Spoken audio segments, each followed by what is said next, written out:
Ang mga diskurso ni Kristo ng mga huling araw.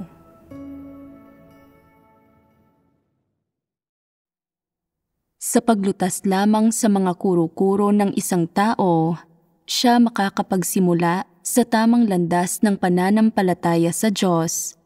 Pangalawa, tungkol sa isyu ng mga kuro-kuro, napagbahagi na natin noong nakaraan ang tungkol sa 3 punto.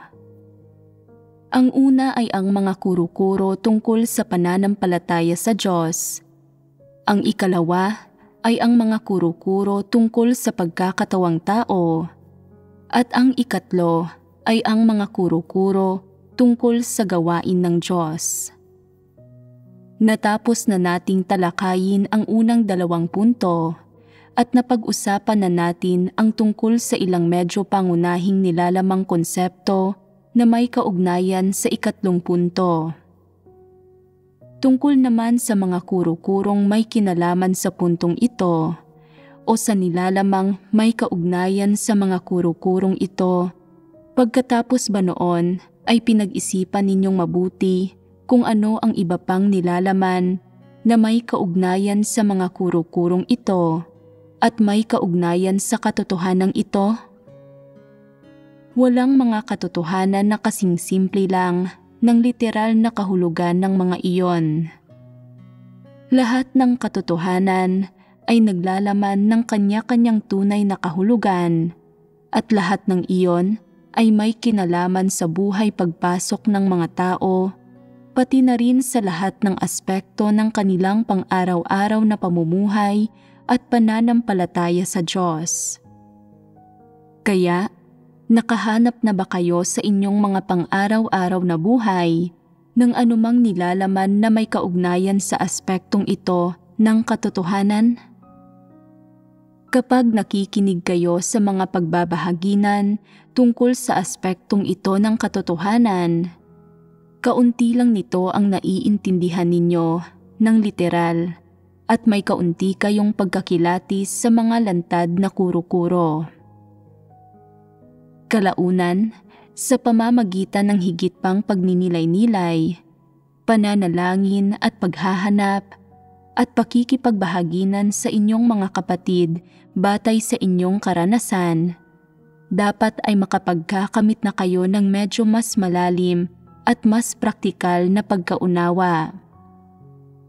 Kung titingnan ng literal ang 3 katotohanang ito, alin dito ang pinakamay kinalaman sa mga tiwaling disposisyon ng mga tao, sa kanilang pagkaunawa sa disposisyon ng Diyos at sa kanilang praktikal na pagpasok?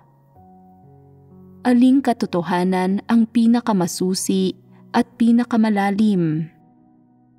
Ang 3 katotohanan. Bahagyang mas masusi ang 3 katotohanan. Ang una ay mga kuro-kuro tungkol sa pananampalataya sa Diyos, at ang mga kuro-kurong ito ay medyo lantad at mabababaw na bagay. Ang ikalawa ay mga kuro-kuro tungkol sa pagkakatawang tao na kinapapalooban ng ilang nilalaman na maaaring makita at maunawaan ng mga tao at maaari nilang makaugnay at mapagnilayan sa buhay. Ang ikatlo ay mga kuro-kuro tungkol sa gawain ng Diyos na may kinalaman sa mga tiwaling disposisyon ng tao. Ang panghuling katotohanan ito ay medyo mas malalim. Kung gayon, ano nga ba ang mga kuro-kuro tungkol sa gawain ng Diyos? Ano ba ang mga kuro-kuro ng mga tao tungkol sa gawain ng Diyos? Paano nila dapat intindihin at iwasto ang mga kuro-kurong ito? At paano nila dapat lutasin ang mga ito? Ito ang nilalaman ng pagbabahagi ngayon. Kapag ang mga kuro-kuro ng mga tao tungkol sa gawain ng Diyos ay lumala mula sa paggamit ng pangangatwiran at panghuhusga at naging paghiling nila sa Diyos, pagkakaroon ng magagarbong ninanais mula sa Diyos, pagsalungat sa Kanya, at paggawa ng ilang pagsusuri o panghuhusga tungkol sa Kanyang gawain. Ang mga kuro-kurong ito ay hindi na isang pananaw o paniniwala lang, kundi may kinalaman na rin sa mga tiwaling disposisyon ng mga tao. Kapag may kinalaman na ang mga iyon sa mga tiwaling disposisyon, sapat na iyon para magtulak sa mga taong lumaban sa Diyos, husgahan siya at ipagkanulo pa nga siya. Kaya naman, hindi malaking problema kung ang mga kuro-kuro ng mga tao tungkol sa Diyos ay hanggang sa mga imahinasyon at haka-haka lang. Samantala, kung lalala ang mga ito at magiging isang pananaw at isang saloobin sa gawain ng Diyos, kung magiging mga hindi na makatwirang hinihingi sa Diyos o panghuhusga at pagkundina sa Diyos ang mga ito, o kung mapupuno na ang mga ito ng ambisyon, mga ninanasa, o layunin, hindi na ito mga ordinaryong kuro-kuro lamang. Bakit ko sinasabing hindi na ito mga ordinaryong kuro-kuro lamang? Dahil ang mga kuro-kuro at kaisipang ito ay may kinalaman sa iyong buhay pagpasok at sa iyong pagkaunawa sa gawain ng Diyos, at sa kung matatanggap at makapagpapasakop ka ba sa kataas-taasang kapangyarihan ng Diyos, at sa kung kikilalanin mo ba siya bilang ang may kataas-taasang kapangyarihan sa iyo at bilang ang lumikha, at lahat ito ay may direktang kaugnayan sa iyong pananaw at saloobin sa Diyos. Kung titingnan sa ganitong paraan, seryoso bang problema na magkaroon ang mga tao ng ganitong mga kuro-kuro? Para masuri ang mga kuro-kurong ito, kung gagawin natin ito mula sa isang theoretical na pananaw, maaaring parang medyo abstrakto ito o mukhang walang kaugnayan sa inyong pang-araw-araw na buhay. Kaya pag-usapan pa natin ng kaunti ang tungkol sa iba't ibang uri ng lagay ng pamumuhay ng mga tao na maaari nating makita sa pang-araw-araw na buhay o sa sangkatauhan o ang tungkol sa kanilang kapalaran o ang tungkol sa iba't iba nilang mga pananaw at saloobin sa buhay at sa kataas-taasang kapangyarihan at pamamatnugot ng Diyos, para masuri natin ang mga kuro-kuro ng mga tao at mahayaan silang makita kung paano pinamamahalaan at pinamamatnugutan ng Diyos ang sangkatauhan at kung ano ang mga aktwal na kalagayan ng gawain ng Diyos. Ito ay isang paksang hindi ganoon kadaling pagbahaginan. Kung ang pagbabahagi ay napaka-theoretical, madarama ng mga tao na ito ay walang laman, samantalang kung sobra naman itong nauugnay sa mga walang kabuluhang bagay o napakalapit sa mga totoong buhay ng mga tao, iisipin nilang napakababaw nito at magkakaroon ng problema sa ganitong uri ng pagbabahagi. Magkagayunman, pagbahaginan pa rin natin ito sa paraan na medyo diretsyo at madaling maunawaan na para pa ring nagsasalaysay ng kwento.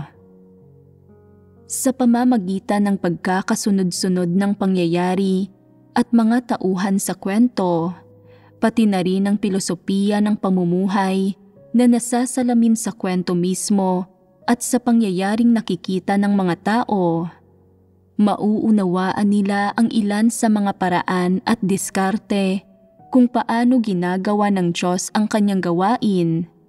Gayon din ang mga nakalilinlang na pananaw na taglay ng mga tao sa tunay na buhay tungkol sa gawain ng Diyos, sa kanyang kataas-taasang kapangyarihan at pamamatnugot sa lahat ng bagay o ilang maling bagay na kinakapitan ng mga tao. medyo mas madaling mauunawaan ng mga tao kapag nagbahagi sa ganitong paraan. Kaya narito ang kwento. Noon ay may isang batang babae na ipinanganak sa isang hindi gaanong mayamang pamilya. Mula pa noong bata siya ay may kahilingan na siya. Hindi niya hiniling na maging mayaman o marangya sa buhay. Ang gusto niya lang ay isang taong maaasahan. Napakagarbo ba ng kahilingang ito? Sobra-sobra ba ang hinihingi niya? Hindi. Subalit sa kasawiang palad, bago pa man siya umabot sa hustong gulang, ay pumanaw na ang kanyang ama. Kaya dahil doon, ay wala siyang naasahan sa buhay. Nawalan siya ng pangunahing taong maaasahan niya sa buhay, ng tanging taong inisip niya sa kanyang murang edad na maaasahan niya. Hindi ba't nagdusa ng napakatindi ang mura niyang isipan? Ang mangyari ang ganitong bagay, tiyak na nagdulot ito ng matinding pagdurusa sa kanya. Natroma ba ang puso niya? Siguradong natroma ito. Paano nangyari ang gayong trauma? Ito ay dahil sa kanyang murang isipan, hindi pa siya handa at nagsasabing, "Kaya ko nang magsarili. Kaya ko nang tustusan ang sarili ko. Hindi ko na kailangan pang umasa sa mga magulang ko." Hindi pa niya kayang magsarili, gaya nga ng sinasabi ng iba. Sa kanyang murang isipan, hindi pa niya naisip kung ano ang gagawin niya para sa kinabukasan niya o kung paano siya mabubuhay nang wala ang kanyang mga magulang.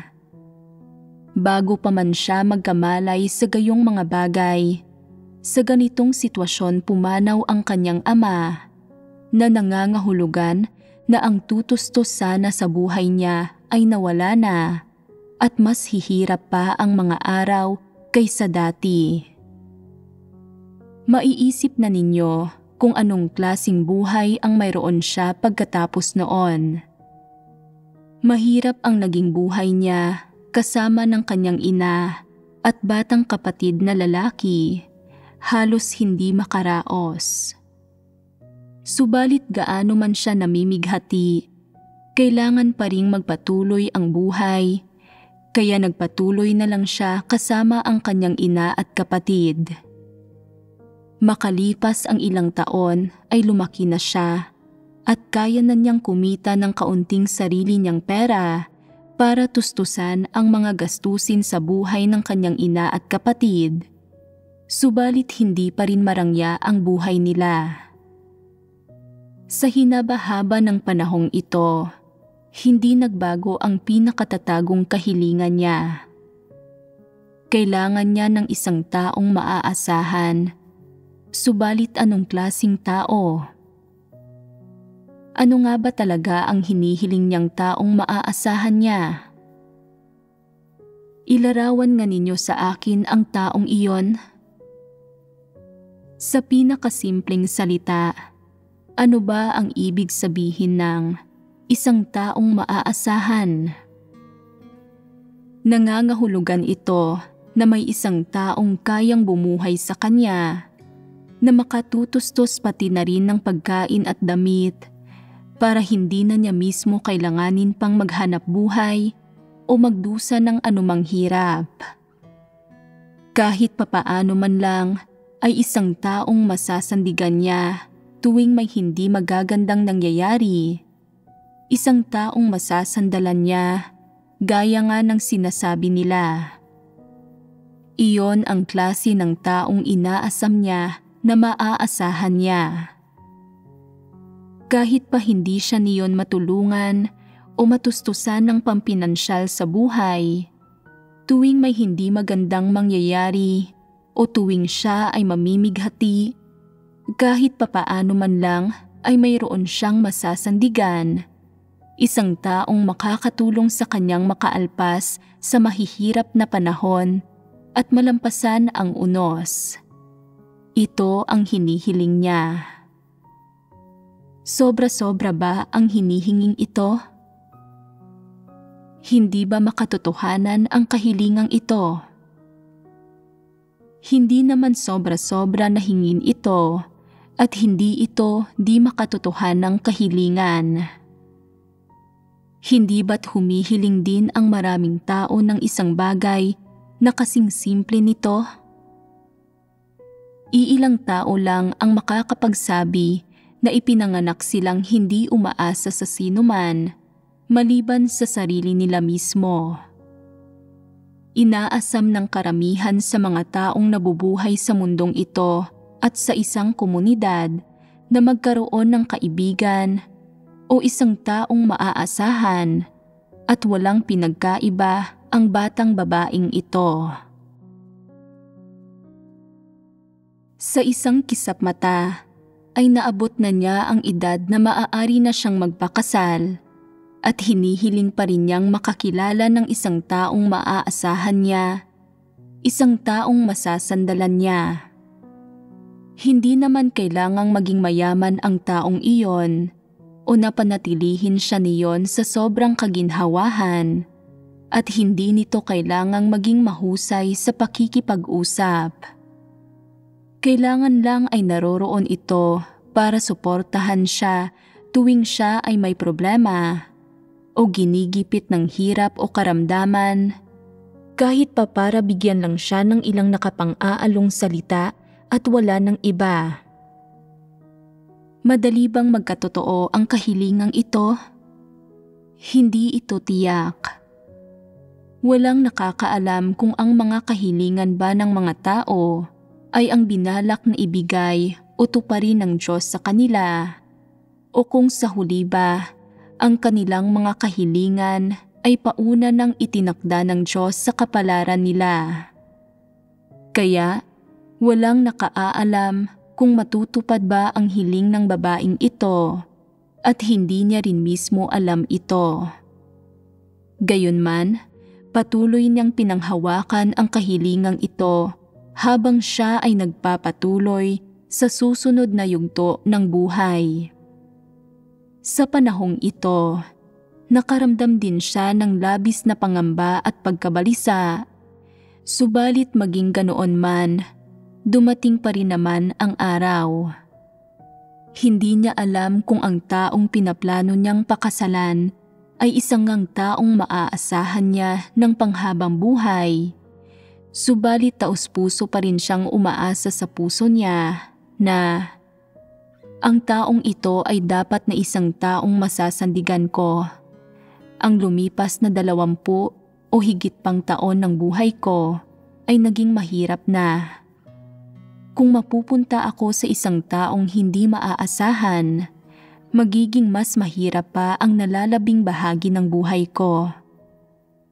Sino pa ba ang maaasahan ko? Nahirapan siya, subalit wala na siyang magagawa, kaya patuloy lang siyang umasa.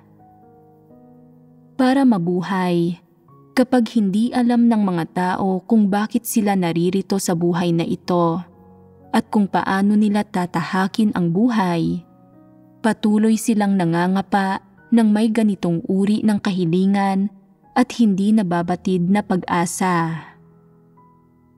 Nang dumating ang sandaling ito, hindi niya alam kung ano ang magiging hinaharap niya. Hindi alam ang hinaharap. Nagpatuloy pa rin siyang sumulong. Gayunpaman, maraming katunayan ang madalas na sumasalungat sa mga hinihiling ng mga tao. Sa ngayon, huwag muna tayong magkomento sa kung bakit isinasaayos ng Diyos ang kapalaran ng mga tao sa ganitong paraan. Kung ito ba ay intensyonal na pagsasaayos ng Diyos, o kung ito ba ay dahil isinanhi ng katiwalian at kamangmangan ng mga tao na ang kanilang mga ninanasa at hinihingi ay maging lubhang salungat sa kapalarang isinaayos ng Diyos para sa kanila. Kaya madalas ang mga hinihiling nila ay hindi nagkakatotoo at kaya madalas hindi nangyayari ang mga bagay nang ayon sa inaasahan nila. Huwag muna nating talakayin ang lahat ng ito sa ngayon. Una, ituloy muna natin ang kwento. Pagkatapos mag-asawa ng babae, pumasok na siya sa kasunod na yugto ng buhay habang nakakapit sa kanyang kahilingan. Ano ba ang naghihintay sa kanya sa yugtong ito ng buhay? Hindi niya alam, subalit hindi niya ito maiiwasan dahil lang takot siya sa bagay na hindi niya nalalaman. Kailangan niyang patibayin ang kanyang sarili at sumulong at kailangan pa rin niyang mabuhay sa bawat araw. Sa malaking pagbabagong ito sa kanyang buhay, dumating na sa wakas ang kapalarang isinaayos ng Diyos para sa kanya at kabaligtaran ito ng kung ano ang inaasam-asam niya. Ang payak na buhay pamilyang inaasam-asam niya na may simpleng kama, may maliit na sulatang mesa, na may simple at malinis na silid, asawa at mga anak. Hindi kailanman mangyayari ang simpleng buhay na ito na ninanais niya. Pagkatapos niyang mag-asawa, dahil sa trabaho ay gugugulin ng asawa niya ang buong taon ng malayo sa pamilya, kaya kailangan nilang mabuhay ng magkahiwalay. Anong mga aasahan ng isang babae sa gayong buhay? Iyon ay isang buhay na inaapi at may diskriminasyon. Ang maharap sa gayong kapaligirang pinamumuhayan ay isa na namang dagok sa kanyang buhay at kapalaran. Ito ay isang bagay na hindi niya kailanman naisip at isang bagay rin na hindi niya kailanman ginustong makita o kaharapin.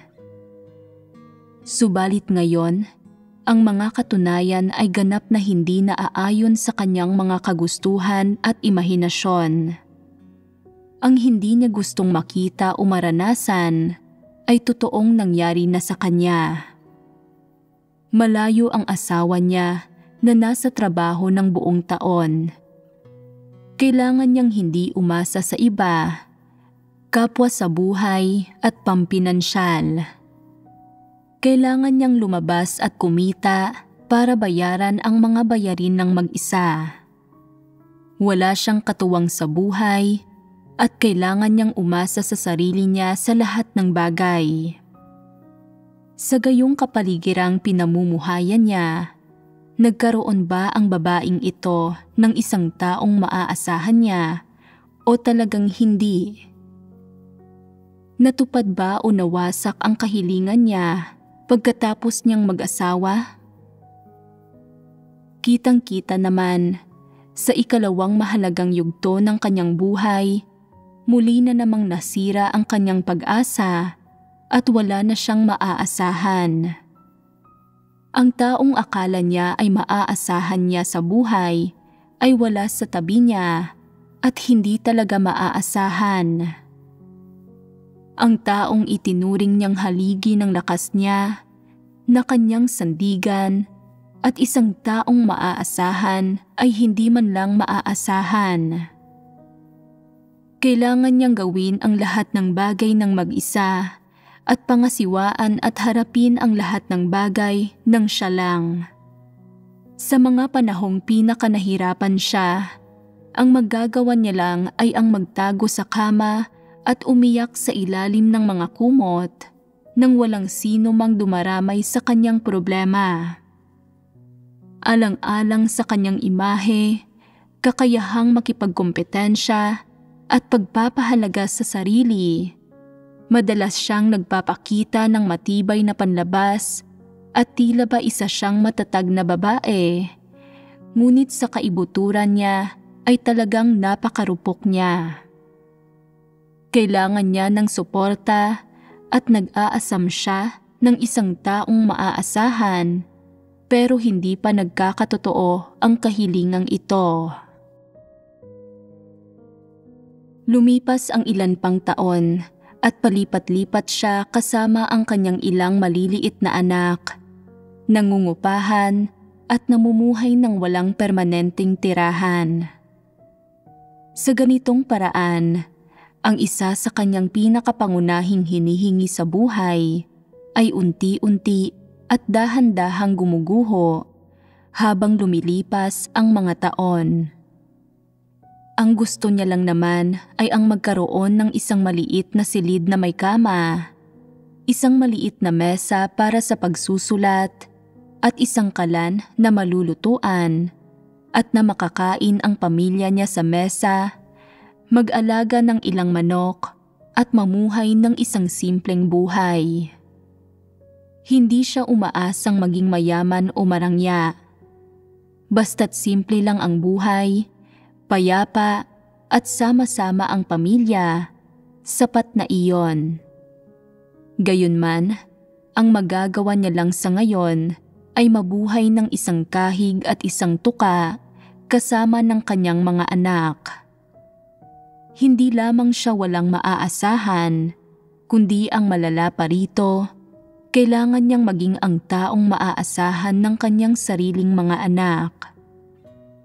Naisip niya rin na dahil napakahirap ng pamumuhay sa mortal na mundong ito, marahil ay makakahanap siya ng paraan para lutasin ang paghihirap na ito, tulad ng pagiging isang Budistang mongha o paghahanap ng isang lugar upang linangin ang kanyang mga espiritual na katangian, nang malayo sa lipunan ng mga tao at malayo sa pagdurusang ito, nang hindi umaasa kanino man at walang sino mang umaasa sa kanya, dahil ang pamumuhay ng ganito ay sobrang nakakapagod at napakahirap. Subalit ano ang nag-iisang bagay na nagpalakas sa kanya at nagpanatili sa kanyang magpatuloy? Ang mga anak niya. Tama iyan. Kung wala siyang mga anak, marahil bawat araw na nabubuhay siya ay mas lalong napakahirap. Subalit nang magkaanak na siya, umako siya ng mga responsibilidad at naging ang taong maaasahan ng mga anak niya. Nang tumawag ang kanyang mga anak ng nanay, naramdaman niyang napakabigat ng pasaning nakaatang sa kanya, na hindi niya kayang talikuran ang kanyang mga responsibilidad ng ganoon na lamang, at na hindi siya maaaring umasa sa iba, kundi siya ay maaaring maging ang taong maaasahan ng iba. Naisip niya na ito ay maituturing din na pinagmumula ng kagalakan sa buhay, ng isang saloobin sa buhay at ng isang motibasyon para mabuhay. Sa ganitong paraan, nagtiis siya ng 10 taon o higit pa para sa kapakanan ng kanyang mga anak. Para bang mahaba ang mga araw? Oo, mahaba nga. Bakit parang mahaba ang mga iyon? Dahil mahirap ang buhay niya, kaya parang mahaba ang mga araw. Alam ninyo mula sa karanasan, ang mga iyon ay parang mga salita ng isang taong dinaanan na iyon at nagawa na iyon. Ang mga araw ay mahirap at sobrang nakakapagod, kaya tila napakahaba ng mga iyon. Lahat ng naranasan niya ay parang isang uri ng pagpapahirap sa kaibuturan ng kanyang puso, kaya kinailangan niyang mabuhay ng nagbibilang ng mga araw, at ang ganitong uri ng buhay ay hindi madaling pagdaanan. Kahit noong nagsilaki na ang mga bata, hindi pa rin nagbago ang kahilingan niya. Nasa kaibuturan pa rin ng puso niya ang kahilingang ito. Malalaki na ang mga bata at hindi na kailangan ng gaanong pagsisikap para alagaan sila. Kung makakasama namin ang aking asawa at magkakasamang muli ang pamilya, mas magiging maganda na ang buhay namin. Bumalik na ang kanyang magagandang imahinasyon at gaya ng sinasabi ng mga walang pananampalataya, nagbigay inspirasyon at lakas ito sa kanya. Sa tuwing hindi siya makatulog sa gabi, iniisip niya ang mga kaisipan tulad ng, ngayong malalaki na ang mga bata, kung makakapagkolehiyo sila, at kalaunan ay makakahanap ng magandang trabaho at kikita na, magiging mas madali na ang buhay at magiging mas maayos na ang sitwasyon ng pagkain, damit at tirahan kaysa sa ngayon. At kung babalik na ang aking asawa, magiging mas maganda pa ang buhay at may maaasahan na ako. Binigo ako ng 2 taong inasahan ko dati, pero ngayon mas marami na akong taong maaasahan. Naging mabait ang langit sa akin.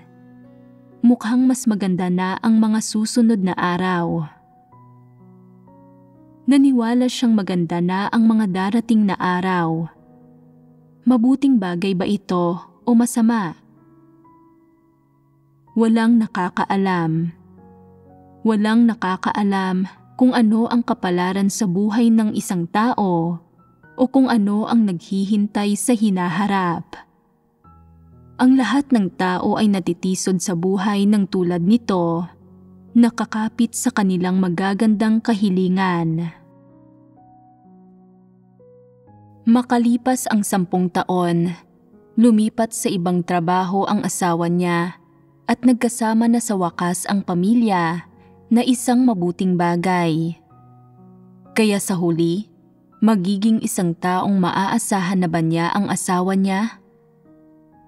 Makakaramay na kaya ang asawa niya sa mga hirap niya sa buhay? Dahil hindi pa sila nagsama kailanman, ni nag-ugnayan ng malalim, hindi niya lubos na kilala ang asawa niya. Sa sumunod na mga araw, nagsimula silang mag-asawa na matutong mamuhay ng magkasama at nagkaroon sila ng mas malalim na pagkaunawa sa isa't isa. Pero hindi pa rin nagbago ang kahilingan niya. Inaasahan niya na ang lalaking ito ang siyang maaasahan niya, ang mag-aalo sa kanya at magpapaginhawa sa kanyang paghihirap, anuman ang mangyari. Gayunpaman, hindi pa rin nangyari ang mga bagay-bagay ayon sa gusto niya. Ang asawang ito na hindi pa niya nakakaugnayan ng malalim, ang lalaking ito na hindi niya man lang maintindihan, ay sadyang hindi maaaring maging isang taong maaasahan niya. Ito ay dahil magkaiba ang 2 taong ito pagdating sa kanilang mga kakayahang mabuhay, mga pantaong katangian, mga pananaw sa buhay, mga pinahahalagahan, at mga saloobin sa kanilang mga anak, pamilya, at kamag-anak. Laging nag-aaway ang mag-asawa at patuloy na nagtatalo sa maliliit na bagay. Inasam ng babaeng ito sa kaibuturan niya na patuloy siyang makapagtiis para maunawaan ng kanyang asawa ang kanyang kabaitan, ang kanyang pasensya, at ang kanyang paghihirap, at pagkatapos ay maantig niya ang damdamin nito at muli itong makipag-ugnayan sa kanya. Subalit ang kanyang kahilingan ay hindi pa rin nagkatotoo. Para sa babaeng ito, sa kaibuturan niya, ang asawa ba niya ay isang taong maaasahan niya? Maaari ba itong maging isang taong kanyang maaasahan? Tuwing nahaharap siya sa mga paghihirap, hindi lamang nabibigo ang asawa niya na aluin siya at pagaanin ang paghihirap niya, kundi dinadagdagan pa nito ang kanyang paghihirap, kaya lalo pa siyang nadidismaya at walang magawa. Sa pagkakataong ito, ano ang mga pinakatatagong damdamin at pagkaunawa niya sa buhay? Ang mga iyon ay pagkadismaya at paghihirap, kaya napatanong siya, "May Diyos ba talaga? Bakit ang hirap ng buhay ko? Ang gusto ko lang naman ay isang taong maaasahan. Sobra na ba ang hingin iyon? Ito lang naman ang munting kahilingan ko. Bakit hindi pa rin ito nagkakatotoo sa maraming taon na nabubuhay ako? Hindi naman labis-labis ang hinihingi ko at wala akong mga ambisyon. Gusto ko lang ng isang taong masasandalan tuwing may mga mangyayaring hindi maganda. Iyon lang naman. Bakit kahit ang gayong maliit na kahilingan ay hindi matupad?" Tumagal pa ang sitwasyong ito ng ilan pang taon. Malinaw naman na ang buhay ng pamilyang ito ay hindi masyadong maayos. May mga madalas na pagtatalo. Malungkot at hindi masaya ang mga bata, pati na rin ang mga magulang nila. Walang kapayapaan o kagalakan sa pamilya at ang nararamdaman lang ng bawat tao ay takot, kaba at sindak, pati na rin paghihirap at pagkabalisa sa kaibuturan ng puso nila. Pagkalipas ng ilang taon, nagbago na sa wakas ang mga bagay-bagay at dumating sa kanya ang ebanghelyo ng Panginoong Hesus. Pakiramdam niya ay baka magkakatotoo na sa wakas ang kahilingan niya. Naisip niya, "Hindi ko kailangang umasa sa aking ama, sa aking asawa o sa sino mang nakapaligid sa akin. Hanggat umaasa ako sa Panginoong Hesus, maaari akong maging payapa at magkaroon ng talagang maaasahan ko at makasumpong ng tunay na kapayapaan at kasiyahan at pagkatapos ay gagaan na ang buhay." Matapos tanggapin ang ebanghelyo ng Panginoong Hesus, naging mas masaya na ang babaeng ito at syempre, naging mas maayos na ang kanyang buhay. Bagamat hindi nagbago ang saloobin ng asawa niya sa kanya at malupit pa rin ito gaya ng dati, binabaliwala siya at walang pagsasaalang-alang, malasakit o pag-aalala sa kanya, maski pasensya, pagpapasalamat o pagpaparaya man lang. Gayunpaman, dahil taglay niya sa puso niya ang pagliligtas ng Panginoong Hesus, nagbago na ang saloobin niya sa lahat ng ito. Hindi na siya nakipagtalo o nagtangkang mga tuwiran sa asawa niya dahil naunawaan na niya na walang mapapala ang mga tao sa pakikipagtalo tungkol sa lahat ng ito. Tuwing nagugulo ang mga bagay-bagay, kinakausap niya ang Panginoong Hesus at mas nagiging bukas ang puso niya. Sa ganitong paraan, nagmukhang medyo maayos na ang kanyang buhay pamilya. Subalit hindi nagtagal ang magagandang panahong ito at nagbago na naman ang buhay niya. Noong nagsimula siyang sumampalataya sa Panginoong Hesus, ipinangaral niya ang ebanghelyo ng may sigasig, niyakap niya ang buhay iglesia at sinuportahan ang kanyang mga kapatid. Gayunpaman, hindi sumang-ayon ang asawa niya. Sinimulan siya nitong usigin at madalas siya nitong pinagagalitan sa pamamagitan ng pagsasabi ng mga bagay tulad ng, "Gusto mo pa bang makisama sa akin? Kung ayaw mo talaga, maghiwalay na tayo." Wala siyang ibang pagpipilian kundi ang manalangin na lang sa Panginoon at tiisin ito. Bagaman mahirap at napakasakit ang mga araw na tulad nito, ang trauma sa puso niya ay talagang hindi na kasing lala ng dati at nakakakuha rin siya ng kaunting ginhawa sa pananalangin. Sa tuwing nahihirapan siya, nananalangin siya sa Panginoon. kaya may naaasahan ang puso niya at nagkamit ito ng pansamantalang kasiyahan at nadama niyang labis ng mas mabuti ang buhay niya. Unti-unti, lumaki na ang mga bata. Dahil nakatira ang mga bata sa kanya mula pagkabata at medyo mas malakas ang kanilang pagmamahal sa kanya, nadama ng babaeng ito. Ngayong malalaki na ang mga anak ko, hindi ko na kailangan pang umasa sa asawa ko. Maaasahan ko na ang mga anak ko. Sa panlabas, para bang umaasa na siya sa Panginoong Hesus at ipinagkatiwala na niya sa mga kamay ng Panginoong Hesus ang puso niya, ang pamilya niya at maging ang hinaharap at kinabukasan niya.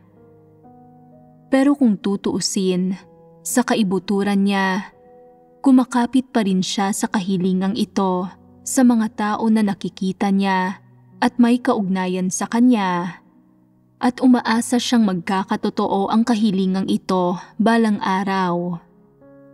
Dahil hindi nakikita ng mga tao kung nasaan ang Panginoong Hesus, sinasabi nila na nasa tabi nila at nasa puso nila ang Panginoong Hesus. Pero naisip niya na hindi mahahawakan o makikita ang Diyos, kaya hindi siya napalagay. Naisip niya na sapat na ang umasa na lang sa Panginoong Hesus para malampasan niya ang mahahalagang pangyayari at malalaking issue. Subalit sa totoong buhay ay kailangan pa rin niyang umasa sa kanyang mga anak. Sa buong panahong ito ay hindi nagbago ang kahilingan niya at hindi niya ito binitawan. Nananampalataya na siya ngayon sa Panginoong Hesus, subalit bakit hindi pa rin nagbabago ang kahilingang ito? Maraming dahilan ito.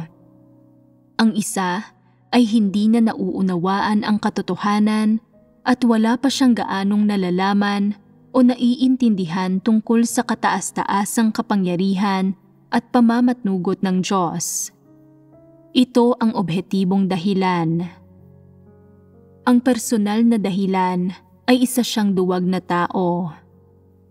Bagamat nananampalataya siya sa Diyos, pagkatapos makaranas ng labis na pasakit, wala pa rin siyang malinaw na pananaw tungkol sa kabuluhan ng pananampalataya sa Diyos o tungkol sa kapalaran ng mga tao, sa pamamatnugot ng Diyos at kung paano gumagawa ang lumikha. Aling mga bagay ang nagpapakita na wala siyang malinaw na pananaw tungkol sa mga bagay na ito? Una sa lahat, palagi niyang iniaasa sa iba ang kanyang sariling kaligayahan at malalim na pagnanais para sa isang mas maayos na buhay. Umaasang matutupad ang kahilingan niya dahil sa pagsuporta o pagtulong ng iba. Maling pananaw ba ito tungkol sa buhay at kapalaran?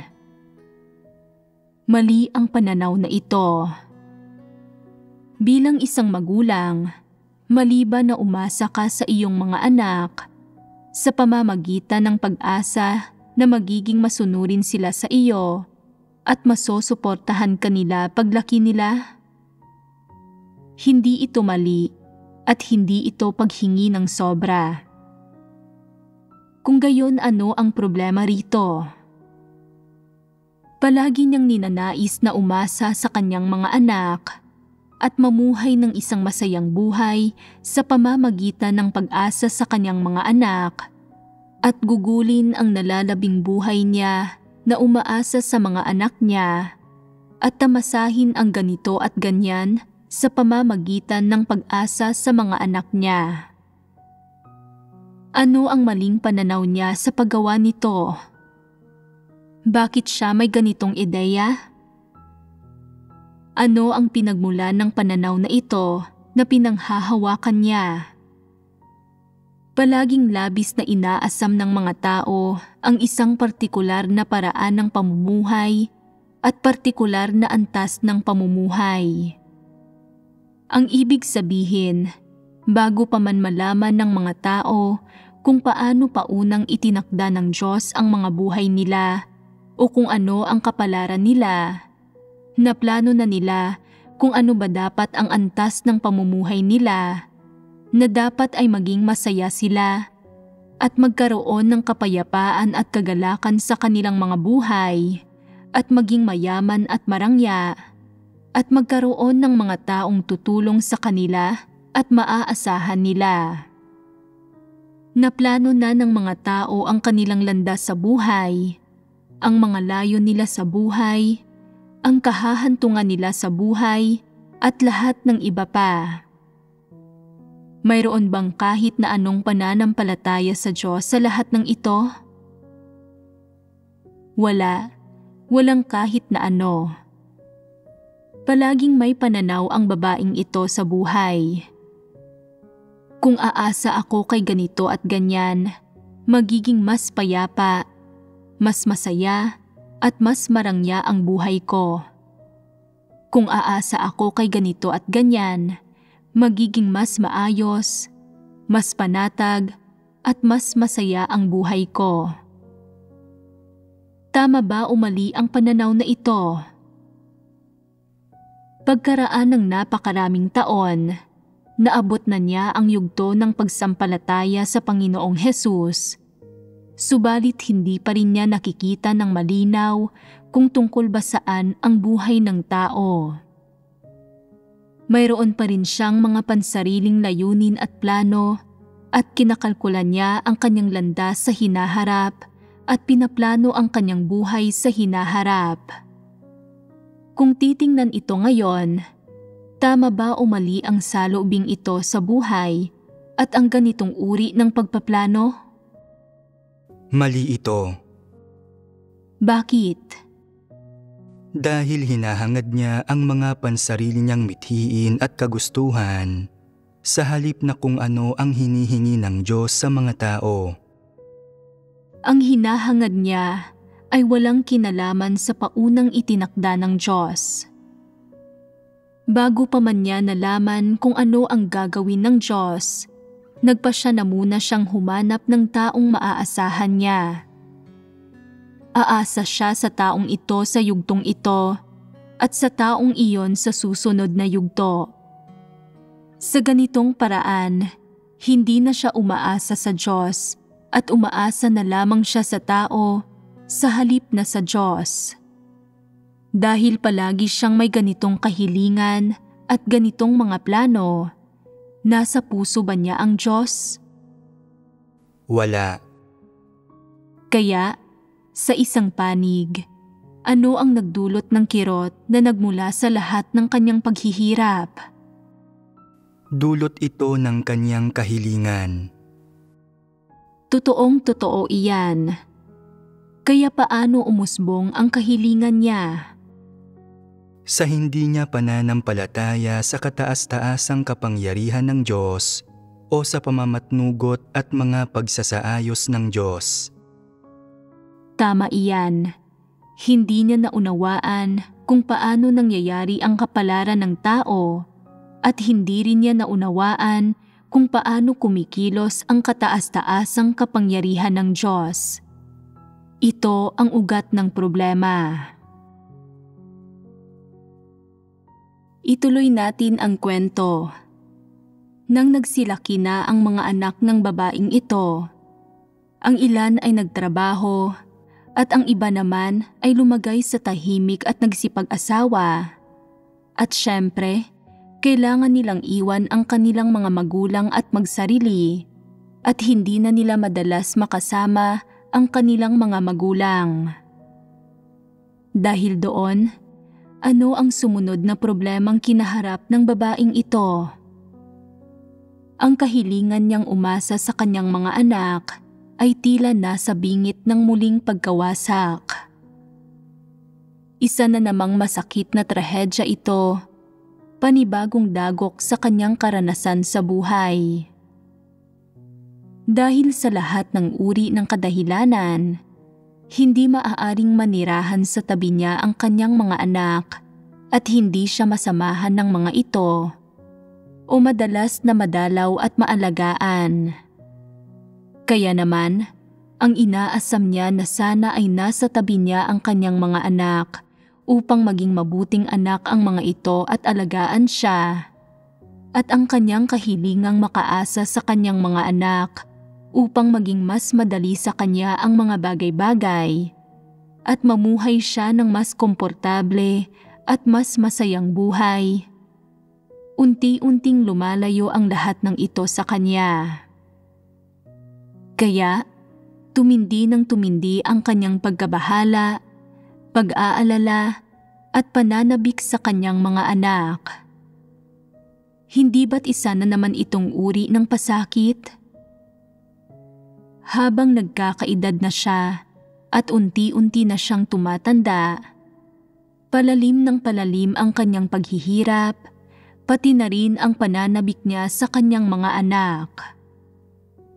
Lumipas ang maraming taon at bagamat iba-iba ang mga taong inasahan ng babaeng ito sa bawat yugto ng kanyang buhay, siya ay iniwan nilang lahat sa itinakdang panahon na lubusang sumira sa kanyang mga kagustuhan o kahibangan at iniwan siya nitong labis na naghihirap at nagdadalamhati sa kaloob-looban niya. Ano ang idinulot nito sa kanya? Naging dahilan ba ito para pagnilayan niya ang buhay? O pag-isipan kung paano isinasaayos ng lumikha ang kapalaran ng mga tao? Kung isa sa alang-alang ng isang tao ang normal na pag-iisip ng mga tao, pagkatapos makinig sa ilang sermon at makaunawa ng ilang katotohanan, dapat ay alam na nila ang ilang bagay tungkol sa lumikha, tungkol sa buhay, at tungkol sa kapalaran ng mga tao.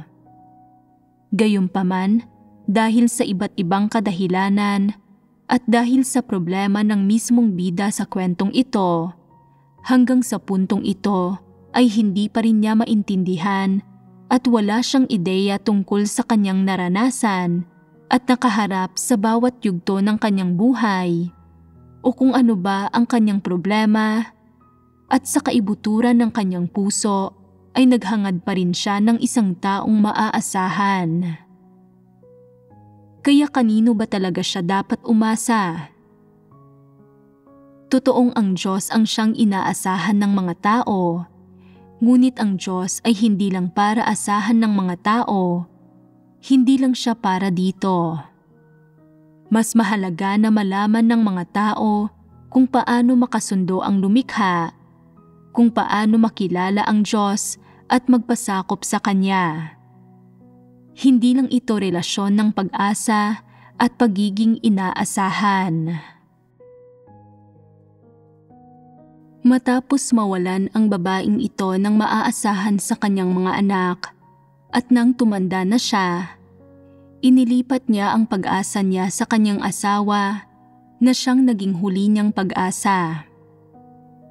Kailangan niyang umasa sa kanyang asawa para sa kanyang mga pangunahing pangangailangan at upang patuloy siyang mabuhay.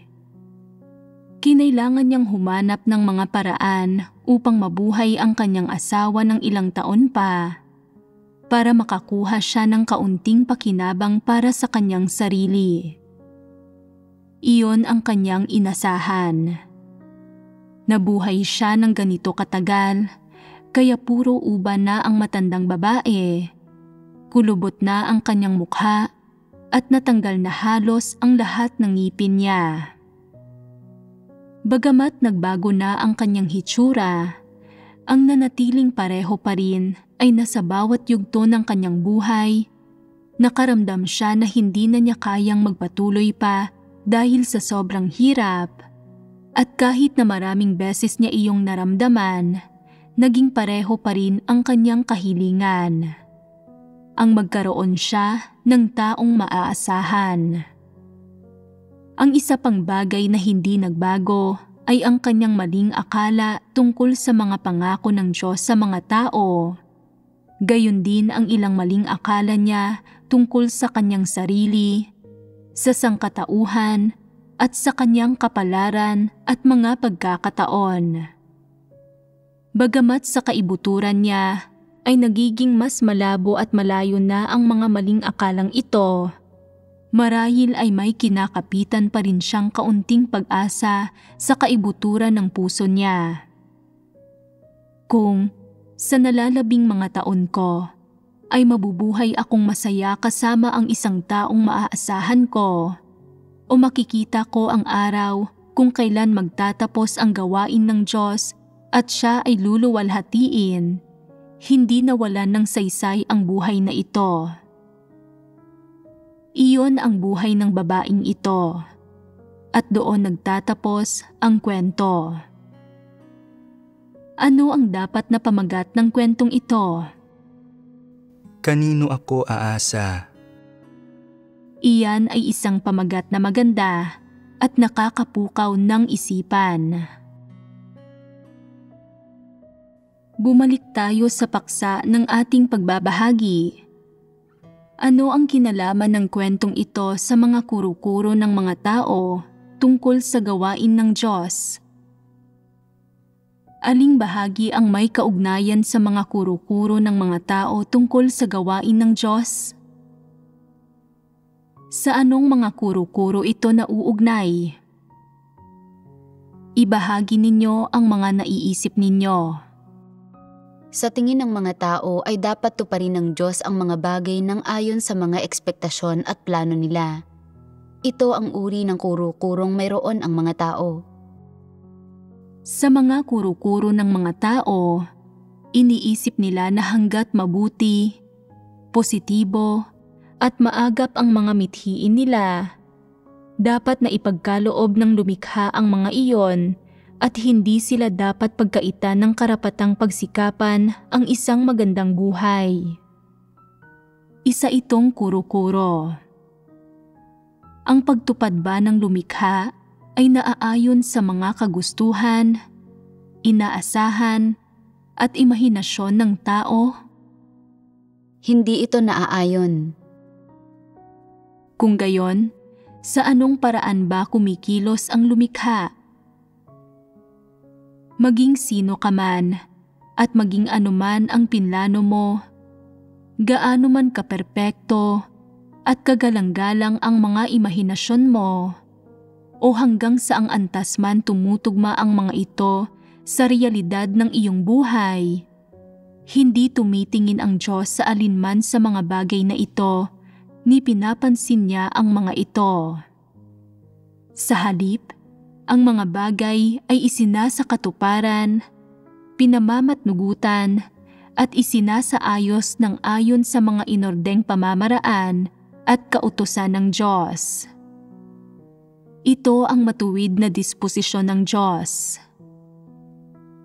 Iniisip ng ilang tao, pagkatapos ng hindi mabilang na mga paghihirap na naranasan ko sa buhay, hindi ba ako karapat-dapat sa isang magandang buhay?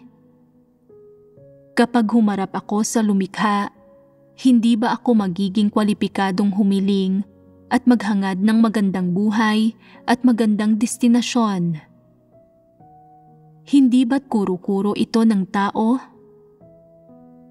Ano ba sa Diyos ang gayong mga kuro-kuro at nabuong kaisipan ng tao? Ang mga iyon ay mga hindi makatwirang kahilingan. Paano nabubuo ang gayong mga hindi makatwirang kahilingan? Hindi alam ng mga tao ang awtoridad ng Diyos.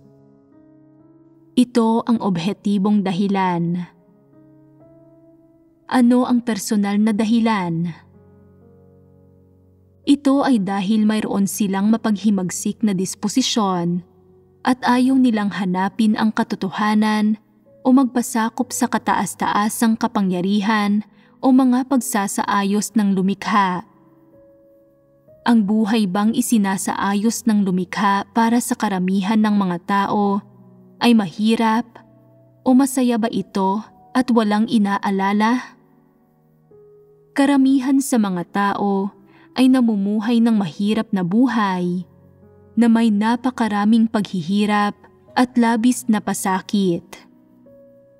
Ano ang layunin ng lumikha sa pagsasaayos ng mga paghihirap para sa mga tao sa buong buhay nila? Ano ang kabuluhan nito? Sa isang banda, nilalayon ng mga gayong pagsasaayos na hayaan ang mga taong maranasan at malaman ang kataas-taasang kapangyarihan, mga pagsasaayos at awtoridad ng Diyos.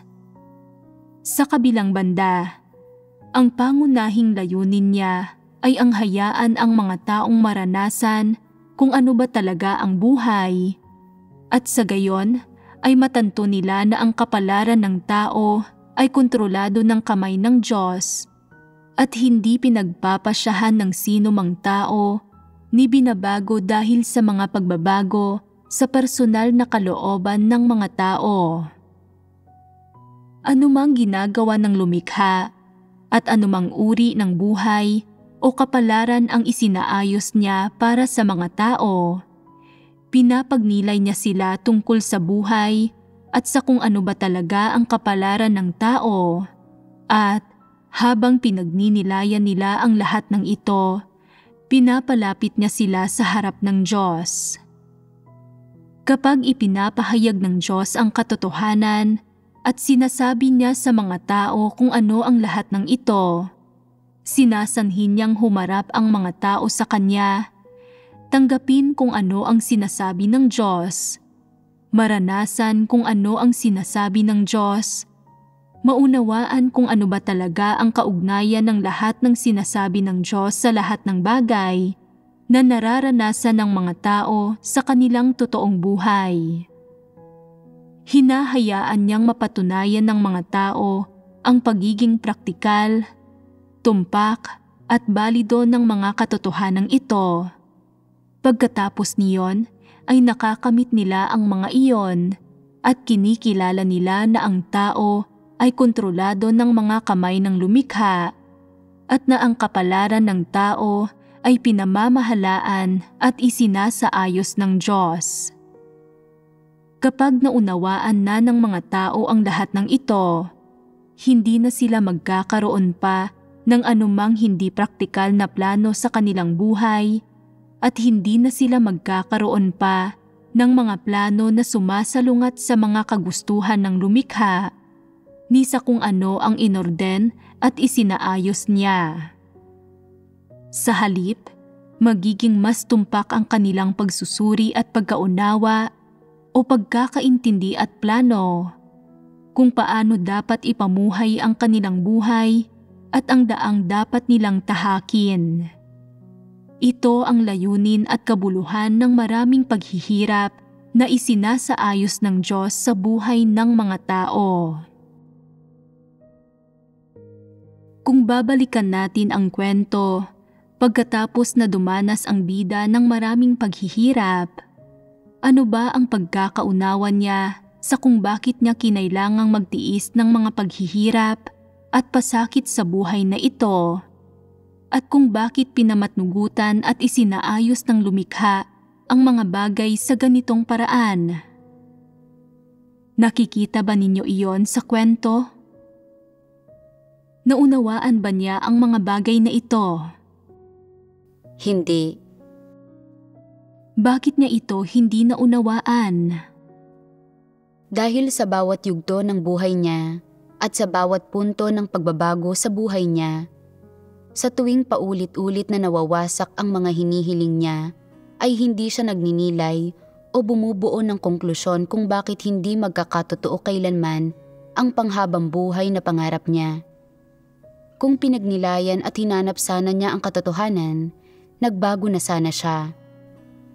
Gayunpaman, hindi niya naunawaan ang kataas-taasang kapangyarihan ng lumikha at ang kaya lang niyang gawin ay ang determinadong magpatuloy sa pangarap niya at umasa na isang araw ay biglang magbabago ang kapalaran niya na imposible naman.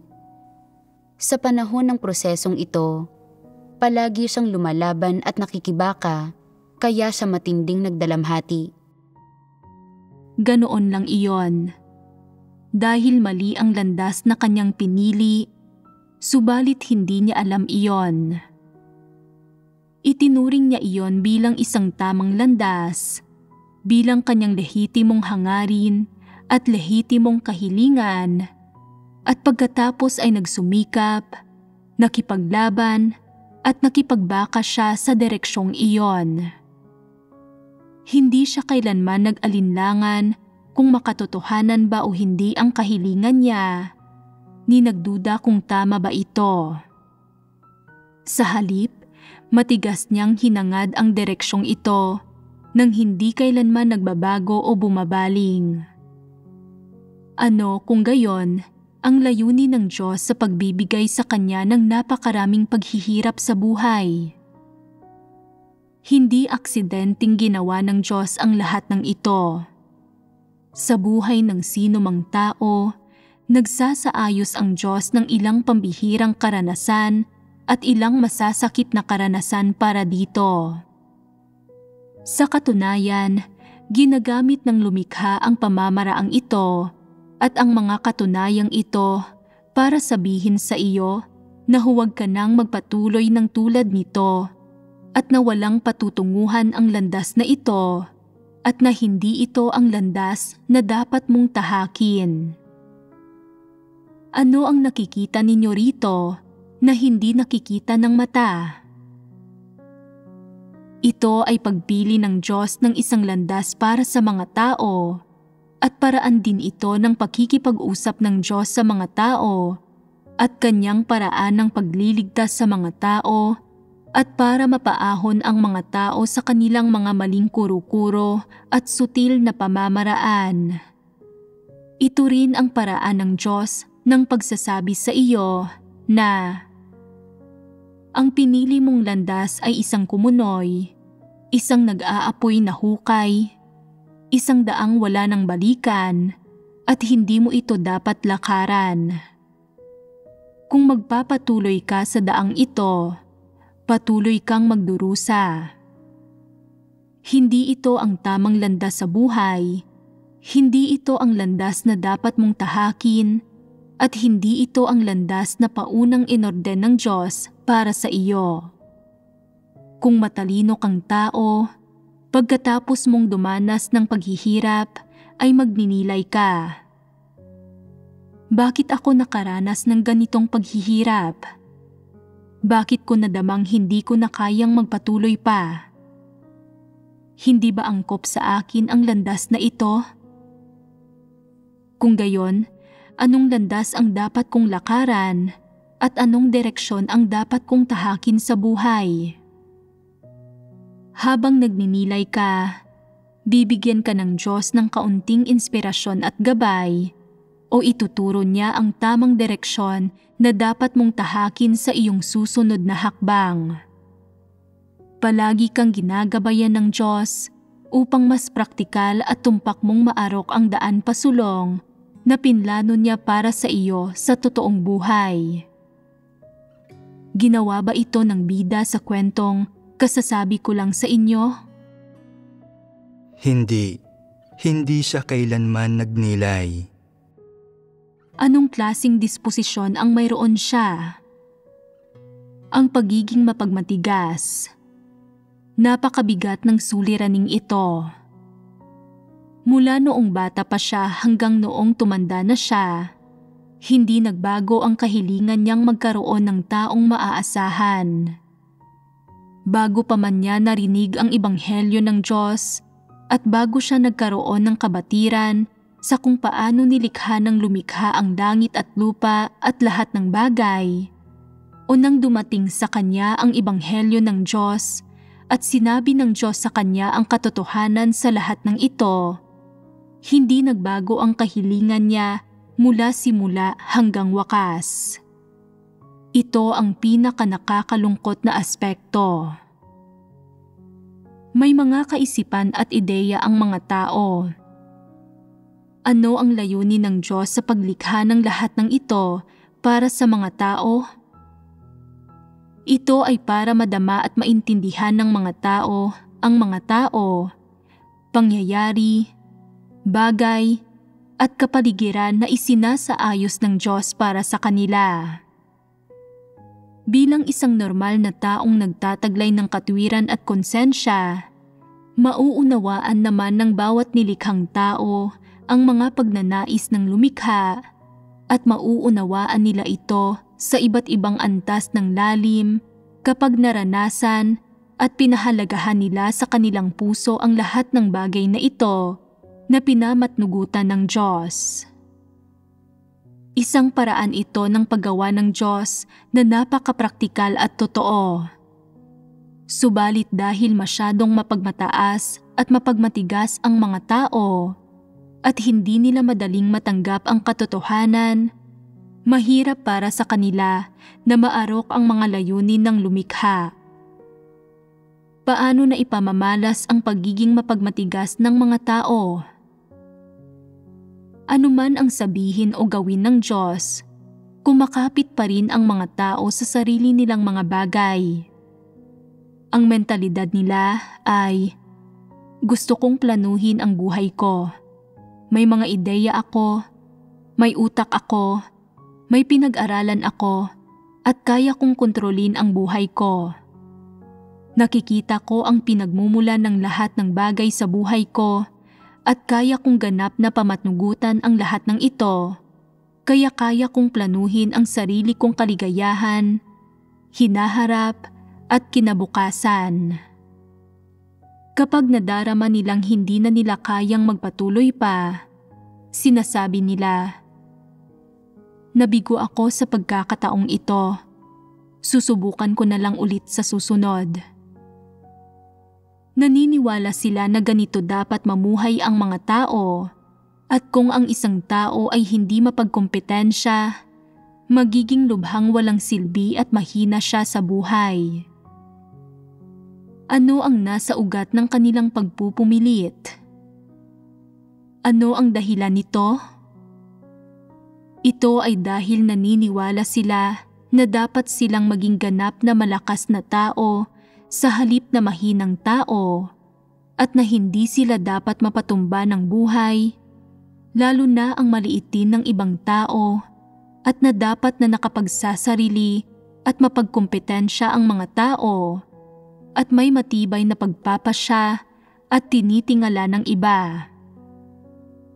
Nangingibabaw ang mga disposisyon, ideya at kaisipang ito sa kanilang pag-uugali, kaya't sa tuwing nahaharap sila sa mga paghihirap, suliranin o pasakit na pinamamatnugutan ng Diyos para sa kanila, pinipili nila ang parehong paraan tulad ng dati. Ang pagpapatuloy sa sarili nilang mga iniisip nang hindi natitinag at ganap na pagpupumilit hanggang sa katapusan sa kung anumang inaakala nilang mabuti, tama at kapaki-pakinabang para sa kanila at ang pagiging mapagkompetensyang tao. Ang mismong mapagmatigas na disposisyong ito ang nagsasanhi sa kanilang gumawa ng mga ignorante at impraktikal na paghatol at nagbubunga ito ng maraming impraktikal na pangunawa at karanasan.